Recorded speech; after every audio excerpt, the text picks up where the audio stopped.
देखिए 2025 चुनावी साल है और इस दौरान जो है बिहार पर तमाम केंद्र सरकार हो या राज्य सरकार तमाम चीज़ जो है वो मेहरबान होने लगे हैं।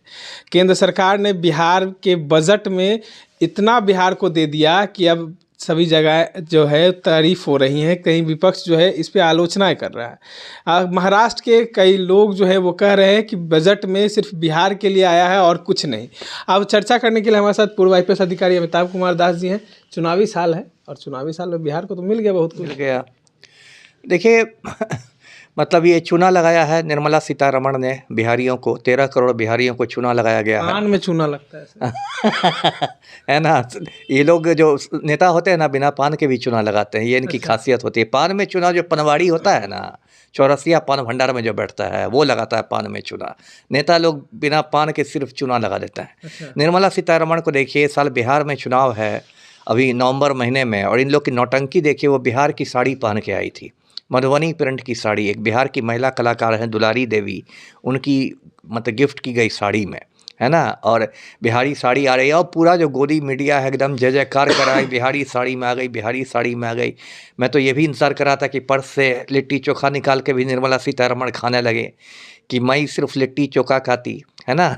क्योंकि ये वही निर्मला सीतारमण है। जब प्याज का दाम बढ़ता है, इनसे लोग पूछता है मीडिया कि प्याज महंगा हो गया, तो इंडिया की वित्त मंत्री का जवाब होता है मैं प्याज नहीं खाती, है ना। लहसुन का दाम बढ़ता है तो कहता है मैं लहसुन नहीं खाती। तो मैं कल यही सोच रहा था कि ऐसा नहीं कि संसद में लिट्टी चोखा खाने लगे कि मैं बस लिट्टी चोखा खाती। बिहार से मेरा पुराना नाता है। साथ सर कहा जा रहा है कि जो चीज़ जो बजट में पेश किया गया है वो पहले ही से बिहार में चल रहा था। मखाना जो है उसका GI टैग पहले से था। पटना एयरपोर्ट की बात की गई है, वो पहले से बन रहा था। वही बात मैं कह रहा हूँ ना, जो चूना लगाने की मैंने बात की। जैसे मोटा मोटी देखिए 7 घोषणाएं बिहार के बारे में की गई हैं। पहला है कि पटना IIT का विस्तार होगा। दूसरा है पटना हवाई अड्डे का विस्तार होगा। तीसरा है कि बिहटा हवाई अड्डे का विस्तार होगा। चौथा है कि भागलपुर, सोनपुर और राजगीर में 3 ग्रीनफील्ड हवाई अड्डे बनेंगे। पांचवा है कि मखाना बोर्ड का गठन होगा। छठा है कि पश्चिमी कोशी कनाल के लिए अलग बजट का प्रावधान होगा।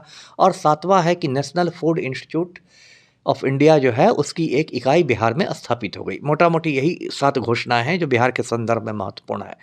इसमें से कोई घोषणा ऐसी नहीं है जिस पर हम लोग बहुत खुश हो जाएं।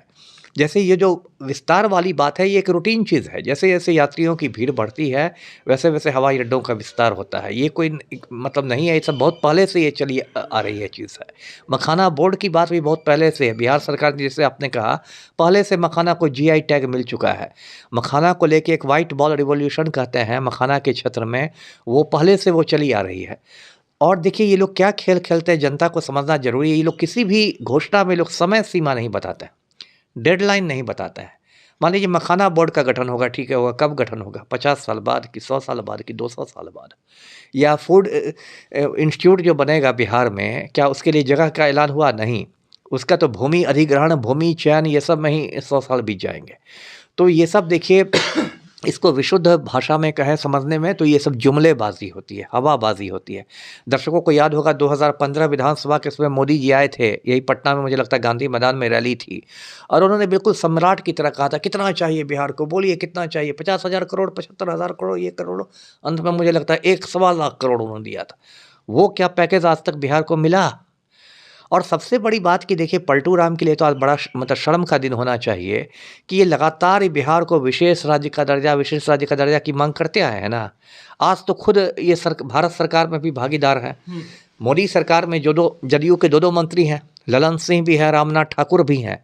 तो पलटू राम से तो ये सवाल मैं आपके चैनल के माध्यम से करता हूँ, उन्होंने क्यों नहीं बिहार को विशेष राज्य का दर्जा दिलवाया? ये मखाना बोर्ड पर ही हम लोग नाचते रहे हैं कि मखाना मिल गया, हमको मखाना मिल गया। नहीं, दो पार्टी के समर्थन पर जो है वो केंद्र सरकार चल रही है। एक चिराग पासवान के 5 सांसद और जदयू के 12 सांसद, लेकिन उसके बावजूद भी नीतीश कुमार की बात नहीं सुनी। तो चिराग पासवान से पूछिए, बिहार फर्स्ट, बिहारी फर्स्ट, क्या उन्होंने बिहार को दिलवाया? या जीतन राम मांझी को लीजिए, जीतन राम मांझी की भी तो हम एक पार्टी है जी, और वो भी तो कैबिनेट की शोभा बढ़ा रहे हैं जी। तो उनसे पूछिए कि क्या बिहार को मिला, है ना। यार मान लीजिए वो दलितों की ही बात करते हैं, तो क्या दलितों के लिए कौन नई योजना आई है? तो ये सब कुछ नहीं हुआ है। मतलब जिसको कहते हैं ना झुंझुना कह लीजिए, लॉलीपॉप कह लीजिए, बिहार को झुंझुना मिला, झुंझुना मिला है ना। बजाते रहिए, अगले चुनाव तक बजाते रहिए। बिहार वासियों को झुंझुना मिला है। अब देखना होगा कि इस 25 के चुनाव में क्या होने वाला है। इस तरह के तमाम अपडेट्स के लिए बने रहे इनसाइडर लाइव के साथ। पटना से मैं निखिल।